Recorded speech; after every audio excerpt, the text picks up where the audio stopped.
Money Morning Rundown, Business First with Angela Miles.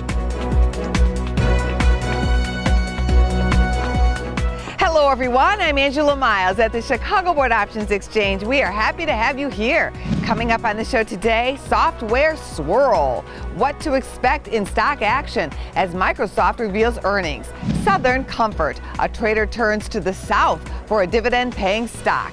PR nightmare, how bad press could hurt hiring at some companies. And in Top That Trade today, find out which trader tries to hog the show with a trade in Harley. On the economic calendar for today, it's a Baker Hughes rig count. And on the earnings calendar, Colgate-Palmolive, General Electric, Honeywell, and Schlumberger. Here's a look at market action from Thursday.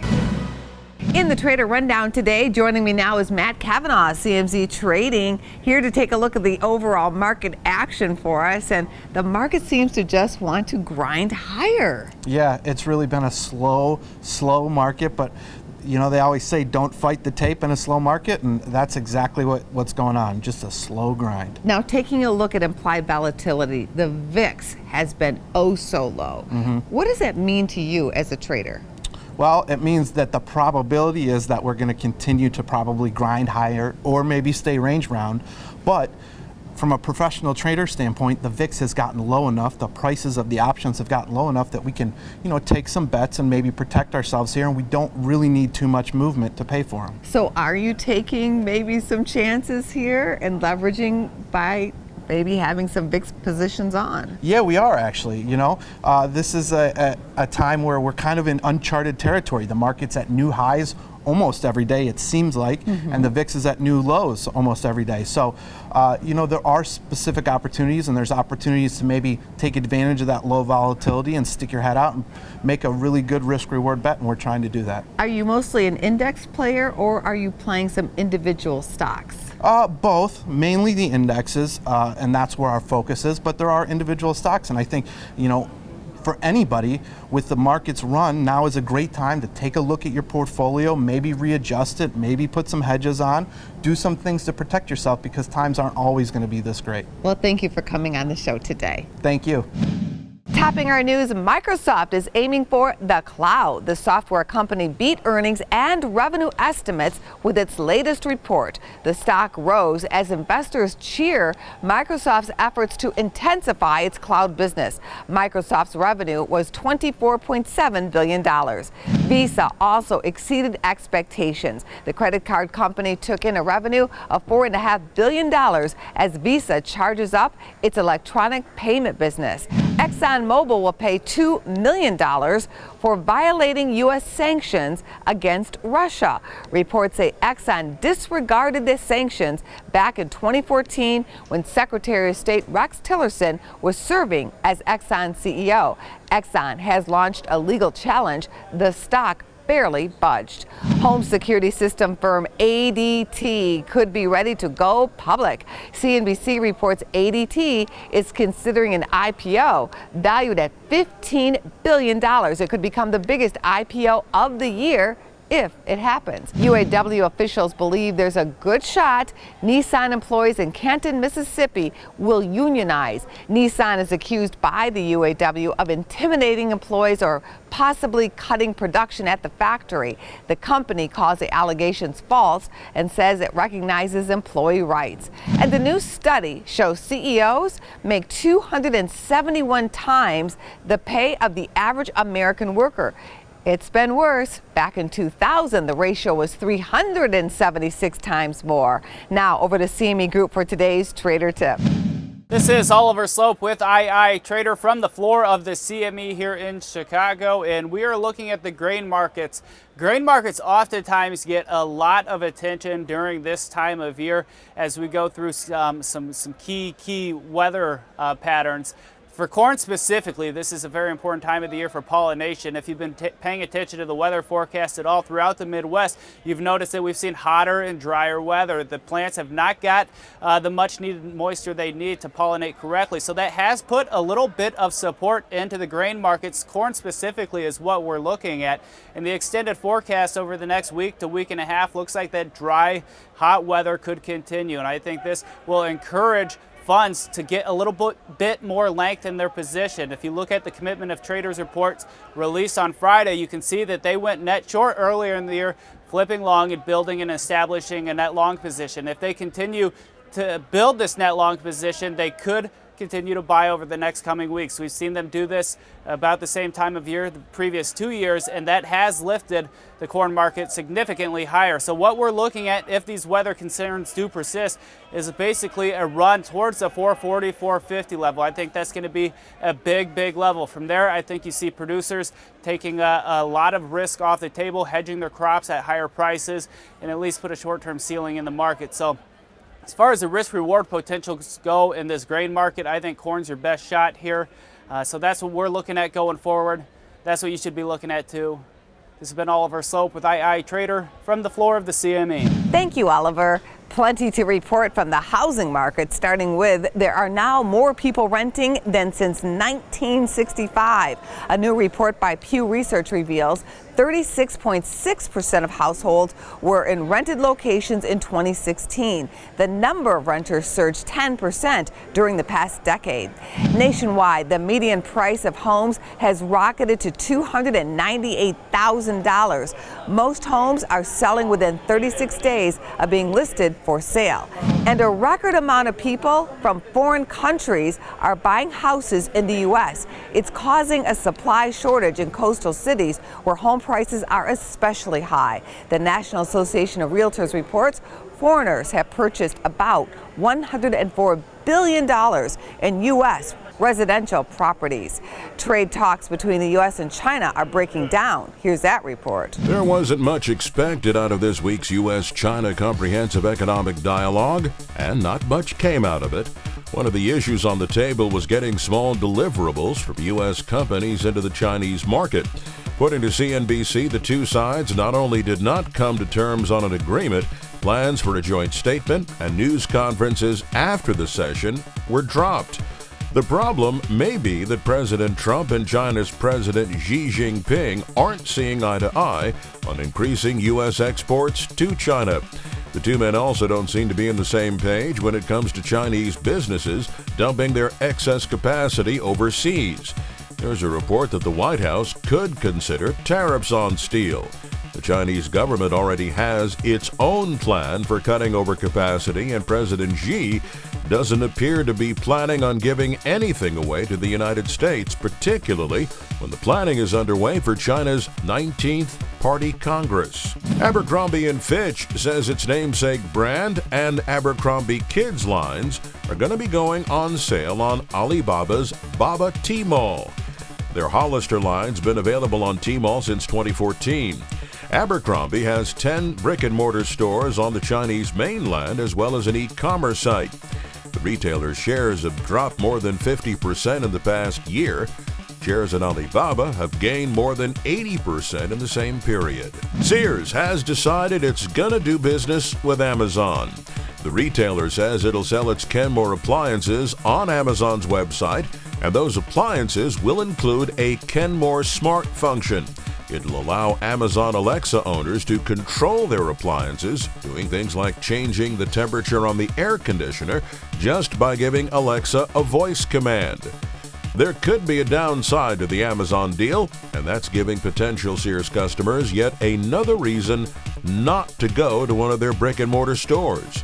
The announcement did prompt an uptick in Sears stock price. Coming up, why Procter & Gamble is in a rush to release its latest earnings report. Plus, a look at O.J. Simpson's net worth when he's done serving time behind bars. Also, how bad PR can cause hiring trouble. And don't miss today's Top That Trade as the guys try to book a win in our bonus round. Business First AM will be right back.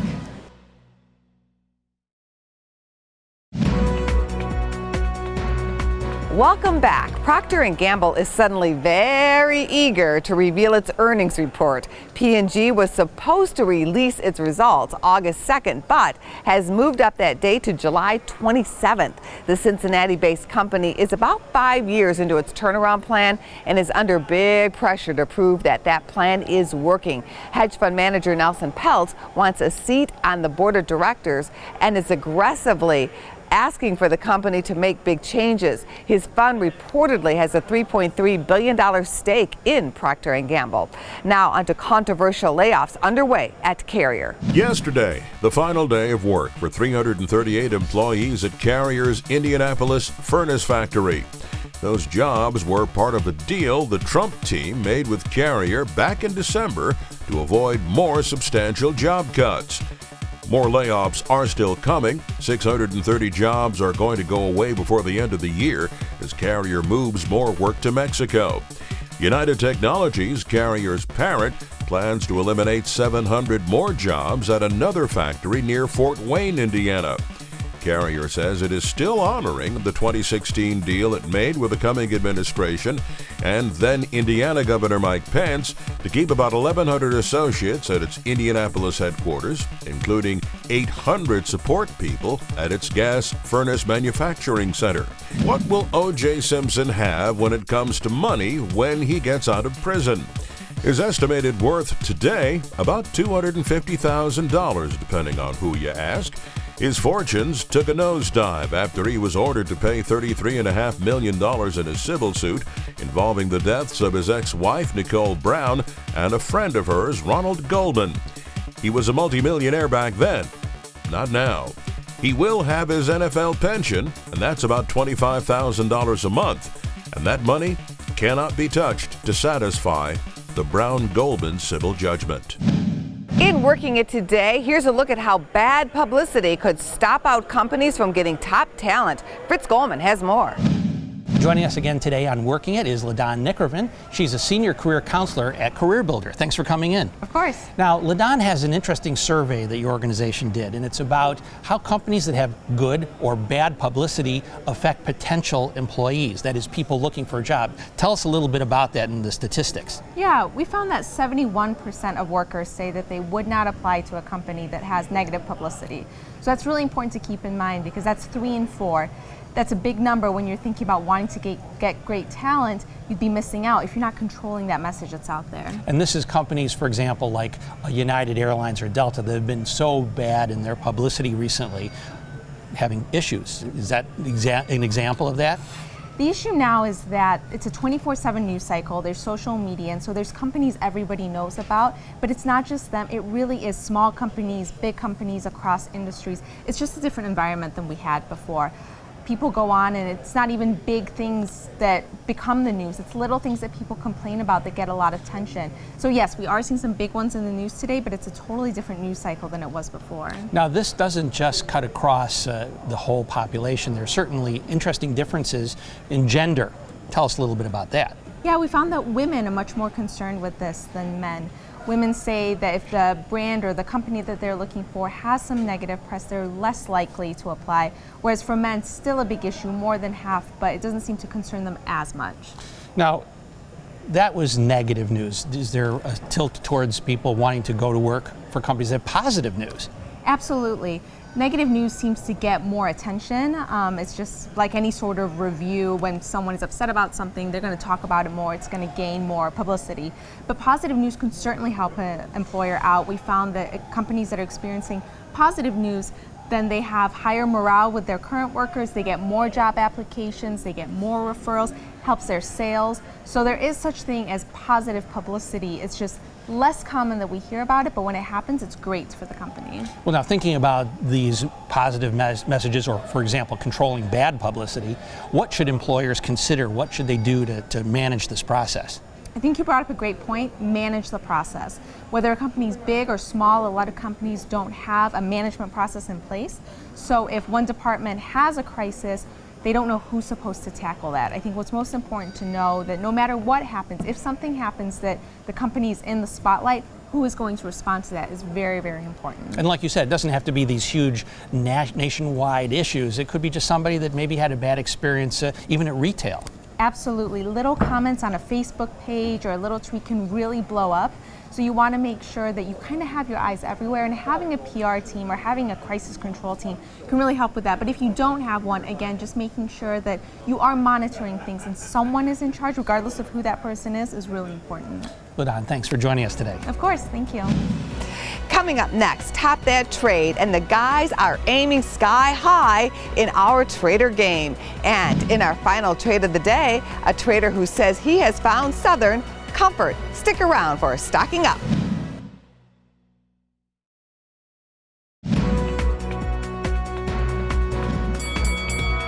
Let the games begin. It's time for Top That Trade. Joining us today, Fox Business Network contributor Phil Flynn and options trading pro, there he is, Alan Nuckman. Here we go, guys. Round number one, Hog Heaven. Harley Davidson has lost a lot of ground this year. Will that stock ride again? Ta-da.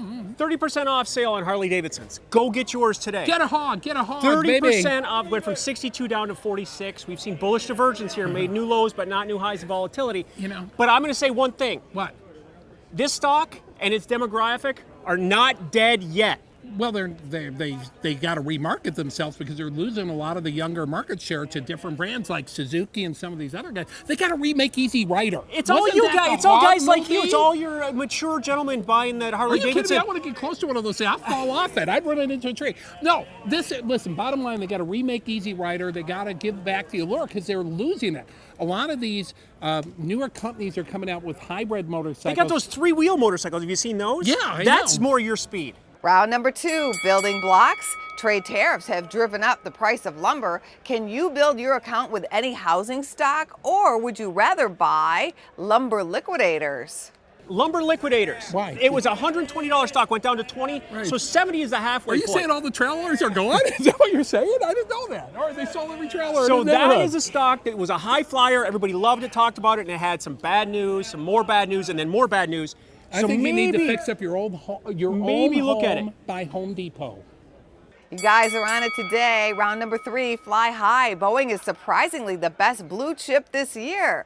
What's the better buy? Is it Boeing or an airline stock that's ready to take flight? Let's translate that. There's another stock that I like. It's Okay. Northrop Grumman. Right. I can't say it. 220 to 260, that target's 300, which is 15% higher. What do they make, airplanes? Well, they're in the military industrial complex because let's remember back in December, somebody said, cancel that order. Do you remember the cancel that order, the Boeing order? Probably smart deal. Their stock did very well because right, of but that. since that time, the stock's gone straight up. But that's when the president said cancel the order for that new Air Force One because it was too much money. Right, and he that got had it cheaper, didn't he? A temporary dip, and then the market took off. So you use those type of events to your advantage in a bull market. So what was the pullback in this stock? Well, I'm not buying Boeing now. I mean, it's already gone straight up. So, but I like the stock. The other stock, it's NOC. I think it's gonna get a 15% bounce. 15% bounce. You heard it there. I say buy Boeing. I like the stock. I still think it's going higher. Fly. It's going to fly. In our bonus round question for today, Jane Austen debuted on the British pound recently. So what comment is on that currency from one of her books? Is it, I declare, after all, there is no enjoyment like reading, or it is a truth universally acknowledged that a single man in possession of a good fortune must be in want of a wife, or everything is to be got with money? I am going to say it's number one. After all, there is no enjoyment like reading because reading is fundamental. Phil, every teacher in America is so happy with you right now. It was number one. All about reading. Yes, once again. Business First AM continues right after this.